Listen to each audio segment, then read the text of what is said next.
Hello, friends, and welcome back to Stories About Entitled People. Let's start our video with a story in which the OP saved future employees from a terrible boss. But before we begin, don't forget to subscribe to our channel if you're new here and turn on notifications so you don't miss a new video every single day. Here we go. His high employee turnover stopped being a problem after I quit. You're welcome, boss. This happened in about 2013. I'd been offered a job as an assistant at a small fashion e-commerce. I was so excited.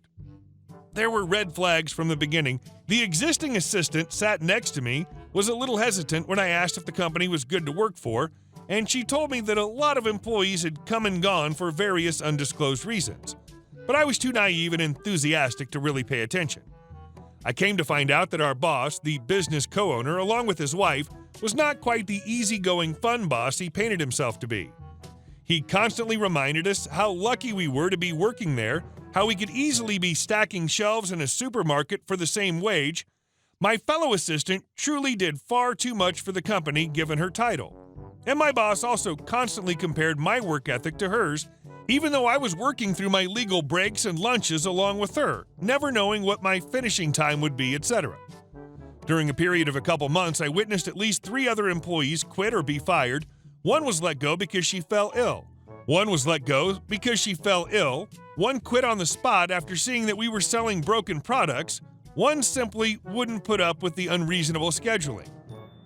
It was coming up to Christmas, and the business was incredibly busy with orders.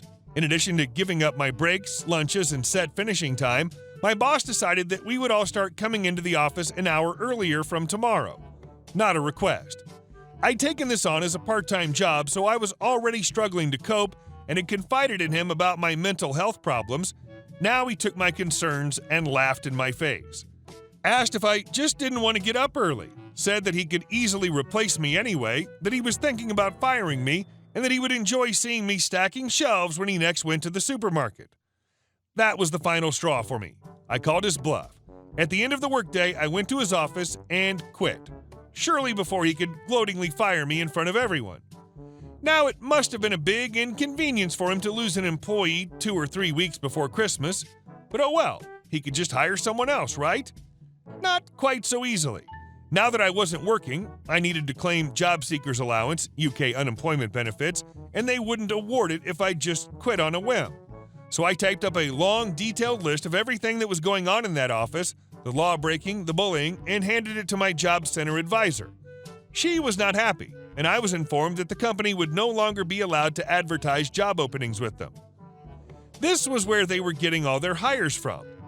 Additional nail in the coffin, the boss and his wife had just bought new, bigger premises to cope with the increased demand for their products.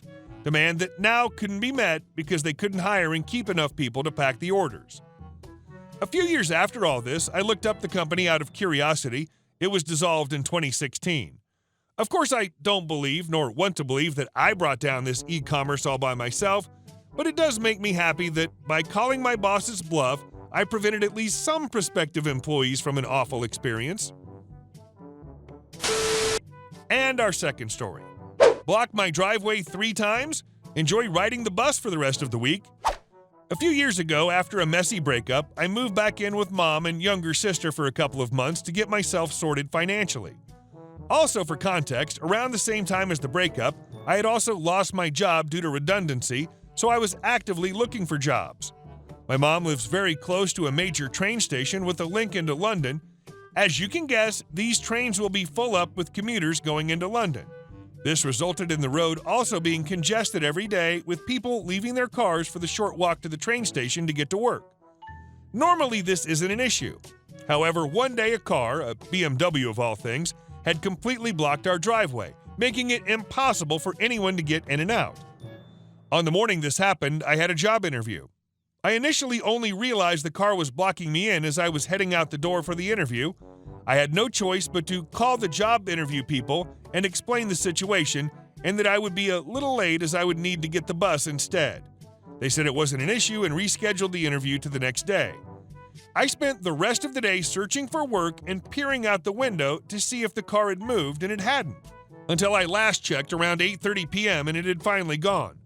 The next morning, I thought it was best to check to see if the car had returned, and it did, blocking me in once again. No big deal. I had time to prepare and got the bus to the interview instead. Arriving home late morning, of course, the car was still there, and it remained there again all day. I was eager to speak to the driver, as was my mom, as she had to park a few streets down due to not being able to get on her driveway. We waited and finally see a guy return to the car. We approached him and asked him nicely not to park his car here, and we were greeted with a crappy attitude, and his excuse was, "I pay my road tax, so you can't do crap," even though it's in fact illegal to park in front of a dropped curb. Regardless, the tight-suited douche speeds off in his nice BMW. Due to his complete disregard of the inconvenience he was causing, along with the crap attitude, my sister and I devised a plan. After he left, we parked our cars on the road either side of our driveway, leaving enough space for him to park there if he needed. I was like a child waking up the next morning waiting to see if he parked there. Much to my excitement, he had. My sister was off to work into London and left her car as she didn't need it during the week without getting the train, so I reversed her car closer to tight-suited douche's front bumper, leaving about half an inch of clearance. Then I pushed my car forward behind his, so my front bumper was half an inch from his, leaving it impossible to get out. Then went about my day without a care in the world. We didn't hear anything from him that night. We expected a knock on the door in the evening asking us to move, but we didn't. Perhaps he got the message and was too embarrassed to come knocking with his tail between his legs with an apology.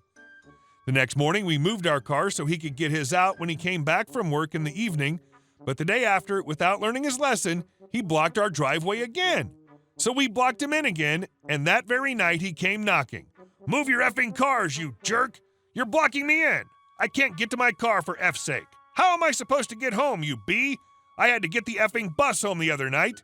He said a bunch of other crap, but before he could get another word in, my mom simply said, "We pay our road tax, so you can't do crap," and slammed the door in his face. If it wasn't for his crappy attitude, we would have moved right away, but we didn't. We left our cars blocking him for 4 straight days until we moved them. We haven't seen the car since. The most beautiful part of this is the fact that he can't call the police or anyone to help him because he's parked illegally to begin with. And our last story. District manager tries to throw me under the bus. I'm the HR director for a small company of between 250 and 300 employees, and I comprise the entire HR department. Part of my role, obviously, is recruitment. I and the operations director have been working with a couple of our district managers lately because they aren't providing quality training and engagement to really good new hires that I've gotten after they've left orientation with me. So basically, quality employees are firing us for good reason, and it's making my job harder. I can live with that and not take beef to the DM usually because my president/owner is aware and has the ops manager working with them on it, so my job isn't at risk. Doesn't really matter if a few people don't think I'm good at my job when I know I am, and the guy who signs my checks does too. Where I lose it, though, is when someone falsely accuses me of something to my president, especially when I have clear documentation otherwise. Today was one of those days, but it turned out better than I could have expected this time. So the DM emails the president complaining that he has a lot of current openings that I've not staffed and that I'm not sending him people. President very kindly emails me and includes the DM in question and the ops manager asking if I could just update everyone on my current standings and progress, not accusatory at all. I send back a very matter-of-fact and optimistic email including the 11 recent new hires, 3 of which are from today, the 53 upcoming interviews, and include the 12 candidates I've recommended for hire from him that he's not responded about at all. These are for anywhere from PT, entry-level positions, to full-time managers. I figure case closed. They can see we're making progress. Don't really care if the DM looks bad for not following up. I'm going to keep doing my job well regardless. The DM replies all with an absolute scathing email saying he's not seen any new employees. Who am I talking about? He's interviewed everyone I've sent him even if I'm not aware, and basically says, prove it. Okay, so I do. I email him and the president and the OM with a list of names of the employees and their position, the candidates and positions I've sent him with no response, and documentation showing that he's not been updating his applicant tracking files, showing anything on his end at all. So none of us have any way to see if he's actually doing anything. I even offer to resend all the specific emails that I've sent him for each candidate, with all my notes summarized for his convenience if he's misplaced them, including the timestamp they were originally sent so that he can prioritize the older ones. Not only is his response livid, but it's completely unprofessional and self-incriminating. He replies all to the entire exec team and says, "I'm sorry I'm not organized and perfect like you," and then proceeds to admit to not using our software at all, not keeping track of my emails and notes, and having no clue as to who these people are because he isn't actually following company policy.